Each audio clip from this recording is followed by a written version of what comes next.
Okay, this is part two of the first X of my Horrible Exes series. Okay, so after I cleaned for y'all that don't know, this is about how my ex moved me in a crack house.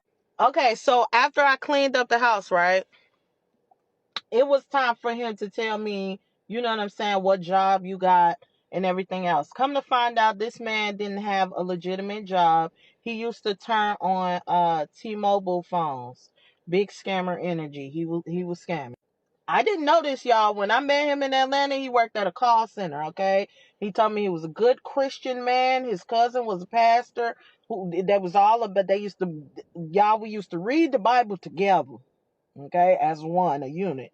They was a hell and high waters, I'm telling you now. The cousin worked for a hotel down here and he was scamming. I found that out because it came out later. Anyways, I was looking for a job, but I ended up losing my car because I got behind on the payments because it was too much going on at that crackhead house, and I was scared to leave my stuff. I was scared to leave my person. I was just in the house scared while he was out gallivanting the streets of Dallas, Texas in my car that he couldn't pay for. Lord, Lucy, why you didn't go home? Because my mama had no idea and I was far too embarrassed. Y'all, never be too embarrassed because embarrassment will keep you in a bind. I was too embarrassed to take my ass home. So I decided to stay in that hell instead of being embarrassed by my entire family, by everybody else. So I stayed far too long. Don't do that. So y'all, the man, if you thinking, well, what made you stay with him? He wasn't all that cute. He had a gimp.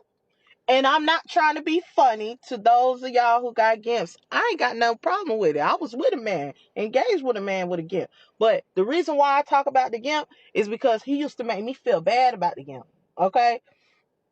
He used to be like, you don't care about me because you don't rub my hand so that I could get feeling back in my hand. Because y'all, he had gotten an accident and his hand didn't work right. He could move it a little bit, but like not a lot. I'm sorry. So he used to be like, you don't rub my hand so I can't get no feeling. Y'all, he had me in that crack house feeling like I was a bad woman, like I'm not rubbing my fiance gimp, you know what I'm saying, so he could get feeling. I was stupid. I should have never been rubbing that man gimpy ass hand in that crack house. I'm sorry, yo, I should have never did that, but I did. And oh, anyway, so afterwards, he did horrible things after that. This man, I was looking for a job. One day he decided to take me to a brothel. I had no idea what a brothel was. I went in there and there was a lady telling me that I needed to spin around for her and she wanted to see me with my clothes off. I left, got up out of there because where did you just bring me to? Just green and stupid. This man was trying to pimp me out. He was trying to use me. He was trying to use everything that he could. Okay. And during while he was doing all that hellish and I was losing my car, I was isolated away from my family because I was far too embarrassed to call them. Um, it was a lot of crackhead shit going on in his house. He used to have to run the streets to go find his mother. We would find her and, I would get out the car with him because he would just jump out of the fucking car, running down the street from her. I would park my car, go find him. His mama smoking crack in front of us, blowing it. I kid you not. His sister was on drugs real bad too. One time I wore contacts back in the day. I went to sleep one night, put my contacts in my solution, put them by me. His sister woke me up with my contacts in her eyes, looking at me, talking about, don't I look pretty? Miss Girl, you look absolutely gorgeous. Keep them contacts. And not only that, after she put the contacts in, she never took them out. Her boyfriend, who was on drugs as well, ended up beating her. Her eye was swollen, face cut. They had to try to surgically remove the contact out of her eye so that it can heal properly. She came back home and so did he next to it. Like, it was just so much going on. Okay, so how it ended.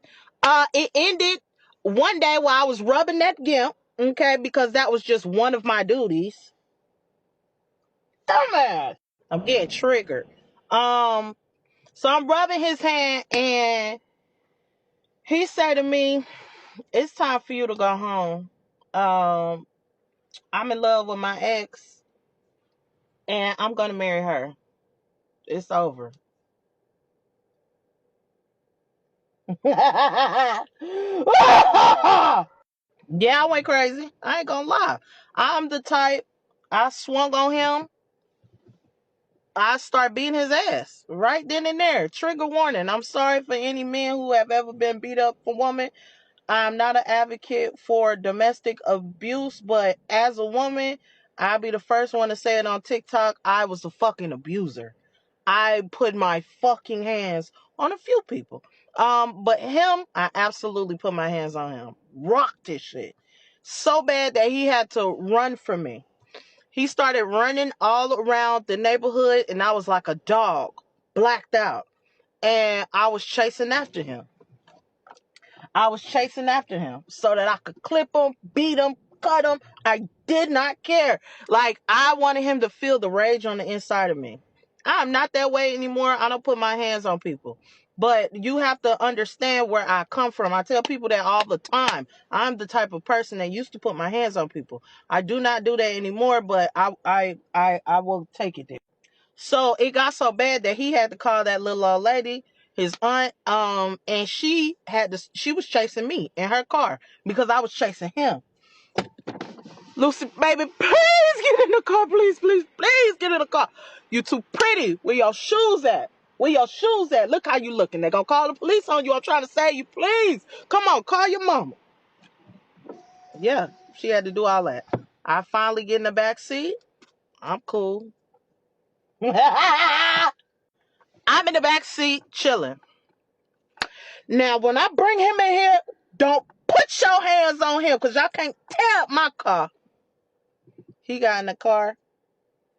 She started talking to me. Now, I'm going to take you to the Greyhound. I called your mama or whoever. It was already set up. Y'all, my bag was packed in the car. Soon as I found out that bag was packed, he was in that front seat. Blah, blah, like I couldn't help it. She said, all right, now I'm going to call the police. Now I'm going to call the police on you. Yeah, they took me to the Greyhound. I had one shoe on. My shirt was ripped, dirt. My hair was like all over my head. Okay. Yeah, and I took a Greyhound bus that they paid for my ticket. 20 hours back to Atlanta, Georgia. My stepdad came to pick me up from the Greyhound station. I barely said anything. All he could say was positive things to me. It's going to be all right. You with your family now. We love you. We care for you. Blah! I wasn't saying nothing. I was mad. I wasn't crying. I wasn't doing nothing. But baby, when I opened that door, my mama opened that door. She did just like this. It was like a scene in a movie. I kid y'all not. And I just...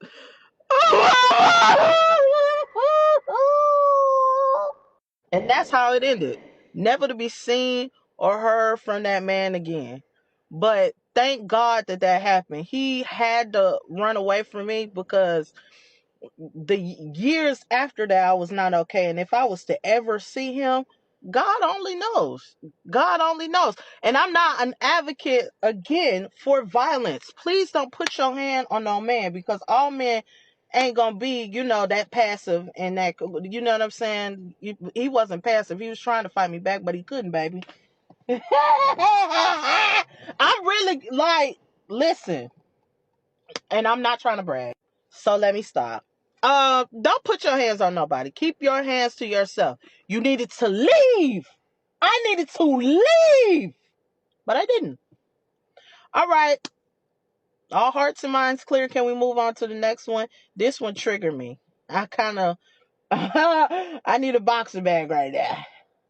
I can't even believe I told y'all that whole story. Thank you. If you made it this far, you a real one. Go ahead, like, comment, and share. I need some money off of this because I'm triggered. All you gotta do is share, comment, save the video. You know what I'm saying? Let TikTok pay me for this.